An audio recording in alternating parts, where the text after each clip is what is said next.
Hey, y'all need a break. Listen to these stories from r/AskReddit. What's the most effed up thing you did in a sleepover? In the mid to late 90s, my brother got really into the anarchist cookbook and learned how to tap into neighbors' landlines from a box on the pole, using a touch-tone phone and some connectors from Radio Shack.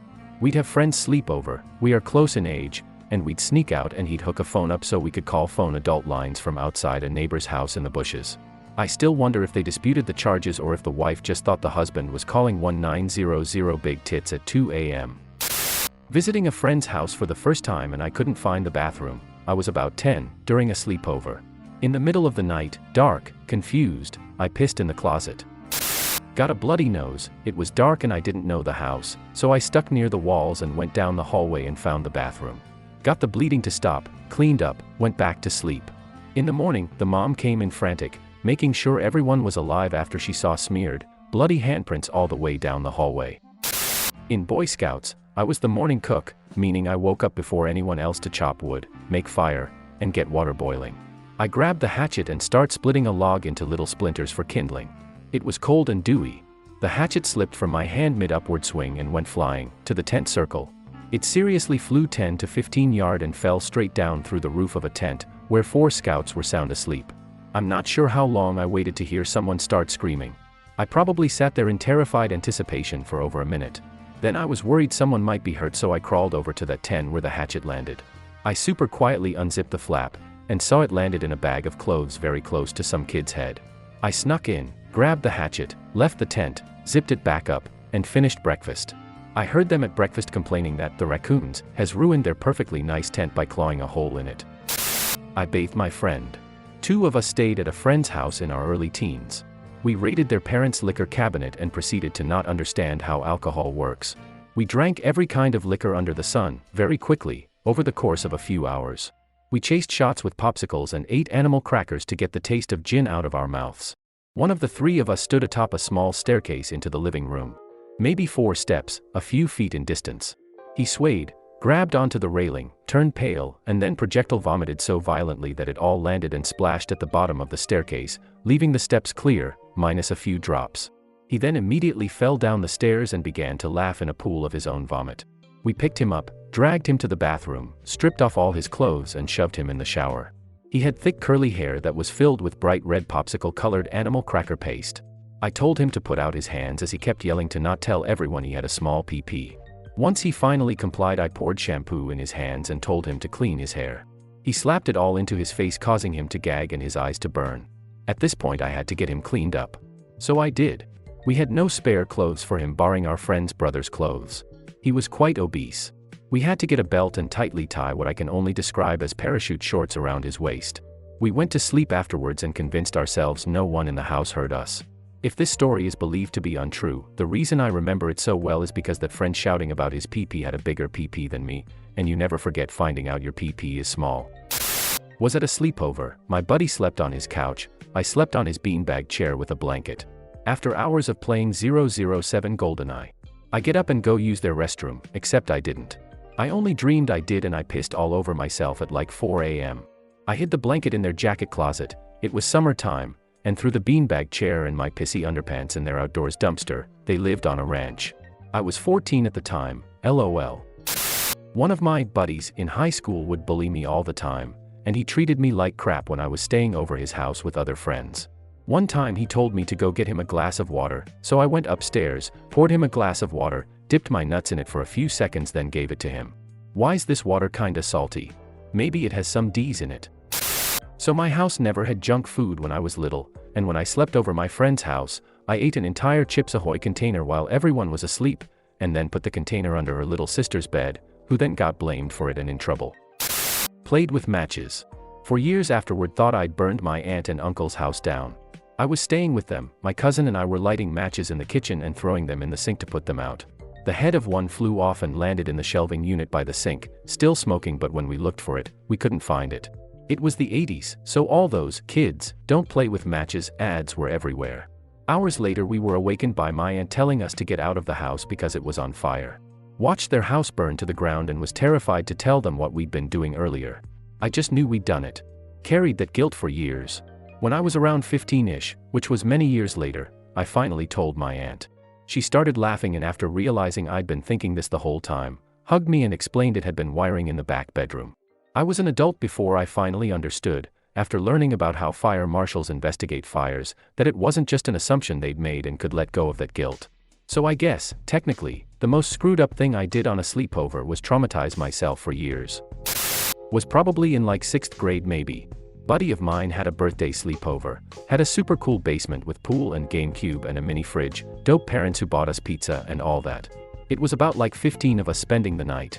At some point around like 2 a.m. someone wanted to play Mario Kart, and all you heard was a big crash and suddenly a very faint, I think I just spilled orange soda on the GameCube, cue a faint buzz sound and yeah, GameCube was effed.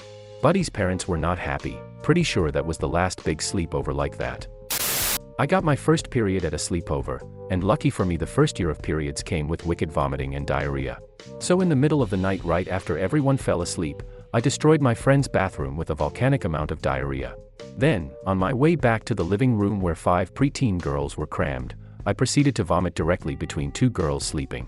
I had to ask the mom for help with cleaning up the mess. We found Kraft singles in the fridge, and put one over the nose and mouth of a friend of ours who fell asleep on the couch before everyone else.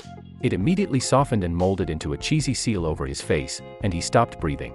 We all freaked out for a solid 10 seconds, very quietly, until we heard him make a chewing sound. Mother effer smelled cheese and took immediate action despite being unable to breathe, and just straight up ate a mouth-sized hole into the single unconsciously. We then proceeded to plaster the entire package onto his face one at a time, and watch him hoover up the cheese slices in order to not die. Got hammered at the bar and slept over at this couple's house. I never got the tour so didn't know where the bathroom was. I woke up having to puke and crap. I alternated but I got crap and puke everywhere. They didn't have toilet paper so I used a bag of cotton balls, which wouldn't flush, so I put all the wet cotton balls back in the original bag with my crap-covered underwear and threw the bag away in their kitchen trash can. Their dog was watching me the entire time. I left before they got up and never spoke to them again. Edit. Wow. Thank you all for the love. I'm glad my adventure could bring you joy. I was in the bathroom. I could overhear whispers, so I knew they were going to play a prank on me. I thought that the prank would be that they would unexpectedly break the door open while I was in there. So, to counter-surprise them, I decided to only pretend I was on the toilet, and to instead hold the door shut by pushing against it with both palms, adding my weight to the door and preventing it from being pushed open. However, that was not their intended prank. They thought I was on the toilet, far from the door. So their idea was to have a sword thrust unexpectedly through the door. The sword went through the door and then straight through the palm of my right hand as well. Blood went everywhere. The sword went in and out quickly. I have vague memories of turning the sink on and wrapping my hand with hand towels even while blood spurted throughout the room. I don't remember getting in the car, but apparently I was driven to the emergency room. It's now over 20 years later. The rest of my hand is fine, but I have a small scar of light-colored flesh on my palm where I no longer have any feeling. Usually when I mention the story, I just say that I was stabbed through by a sword when I was a teenager, without going into detail on the how and why, which is significantly more stupid.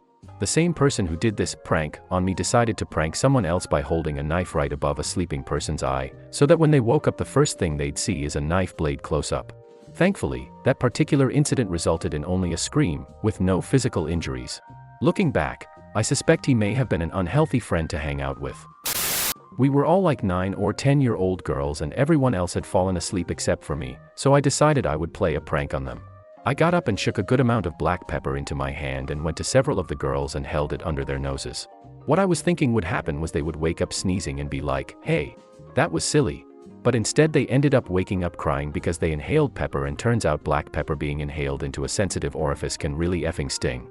The girls cried so hard that my parents woke up and I had to explain the whole innocent idea behind my scheme. I felt so bad. I peed on my friend's couch during a sleepover. I was 10, kinda old to pee the bed, I know. I woke up in a panic of course, but discovered the couch cushions weren't sewed to the couch and they were identical on both sides. So I flipped that crap, changed into a spare pair of shorts, and went to sleep. A year later while I was at that friend's house, his mom discovered my huge, yellow piss stain on the bottom of a couch cushion. Of course she didn't suspect me. My friend's little sister took the heat. It was me, Mrs. Schofield. I pissed on your couch and let it soak for a year. Edit. Holy crap, this got more attention than I anticipated. Edit 2. Some have suggested that maybe she discovered the stain intentionally while I was there, as a way to either call me out or give me a chance to admit it. Doubtful. I was over at this friend's house a lot. Like at least 3 dozen times in between the day I peed on his couch and the day his mom discovered it. The only reason they found it was because they were rearranging living room furniture and were considering trashing the couch, and I happened to be visiting the same day. When I was in middle school, I stayed over at a friend's house Friday night playing video games until the sun started coming up Saturday morning. I was so tired I thought I was dreaming, but in fact I was sleep running through the neighborhood, knocking on everyone's doors and screaming that someone was chasing me. Got to house and a guy shook me because he knew something was wrong and I snapped out of it. He walked me back to my friend's house, which was a few blocks away. My feet were cold, wet and bloody from running through bushes and wet grass through everyone's lawns. Edit TLDR, sleepwalking to the extreme, ran 3 blocks down the street at like 5:30 a.m. because I thought someone was chasing me and was shook awake and escorted back to my friend's house. Thanks for watching. Like, subscribe and share your thoughts in the comments.